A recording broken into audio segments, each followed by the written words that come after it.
புனித மேக்ஸ்மில்லியன் மரிய கோல்பே. இவர் 20ஆம் நூற்றாண்டு போலந்து நாட்டைச் சார்ந்த பிரான்சிஸ்கன் துறவி. கோல்பே என்பது இவரது குடும்ப பெயர். பிரான்சிஸ்கன் சபையில் சேர்ந்து மேக்ஸ்மில்லியன் என்னும் பெயர் பூண்டார். 24வது வயதில் குரு பட்டம் பெற்றார். போலந்தில் உள்ள கிராக்கோவ் என்னும் இடத்தில் பணியாற்றிய போது இளைஞர்களை ஒன்று சேர்த்து அமல உற்பவியின் வீரர் என்ற பக்த சபையையும் பத்திரிகை ஒன்றையும் துவங்கினார். மக்களை ஒருங்கிணைத்து அமல உற்பவியின் நகரமாக உருவாக்கினார்.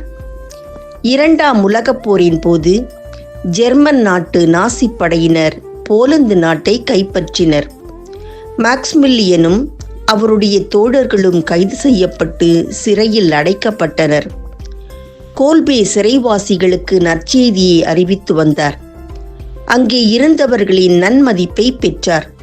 சிறைக்கூடத்தில் இருந்த கைதி ஒருவர் தப்பித்து ஓடிவிடவே அவன் மீண்டும் பிடிபடாவிட்டால் அவனுக்கு பதிலாக வேறு 10 கைதிகளை சுரங்க அறைக்குள் அடைப்பது என அதிகாரிகள் முடிவு செய்து கைதிகளுள் 10 பேரை தேர்வு செய்தனர். அவர்களுள் ஒருவன் தன் மனைவி மற்றும் குழந்தைகளின் நிலையை எண்ணி அழுது புலம்பி, என்னை தயவு செய்து விட்டுவிடுங்கள் என அதிகாரியிடம் மன்றாடினான். மேக்ஸ்மில்லியன் தானாகவே முன்வந்து அழுது கொண்டிருக்கும் கைதிக்கு பதிலாக தான் சுரங்க அறைக்கு செல்ல தயார் என்றார். இராணுவ அதிகாரி அவனிடத்தில் மேக்ஸ்மில்லியனை நிறுத்தினான். பின்னர் கைதிகள் 10 பேரும் சுரங்க அறைக்குள் அடைக்கப்பட்டனர். 3 வாரத்திற்குள் 6 கைதிகள் இறந்தனர். காவலர்கள் மேக்ஸ்மில்லியனும் மற்ற 3 கைதிகளும் ஜபத்தில் ஆழ்ந்திருப்பதை கண்டனர். அவருக்கு நச்சு ஊசி போட்டு அவரை கொன்றனர். கோல்பே திருத்தந்தை 2ஆம் அருள் சின்னப்பரால் பிறர் அன்பின் மறைசாட்சியாக அறிவிக்கப்பட்டார்.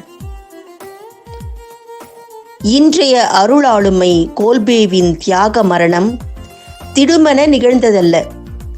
இளைஞர்களை இணைத்து பயிற்றுவித்ததும், ஒரு நகரத்தையே நல்வழிப்படுத்தி இயக்கியதும், பத்திரிகை நடத்தி பணியாற்றியதும் ஏராளமான தியாகங்களை உள்ளடக்கியது. இவற்றின் தொடர்ச்சியே அவரது தியாக மரணம். நாம் எப்படி வாழ்கிறோமோ அப்படியே மரணிப்போம்.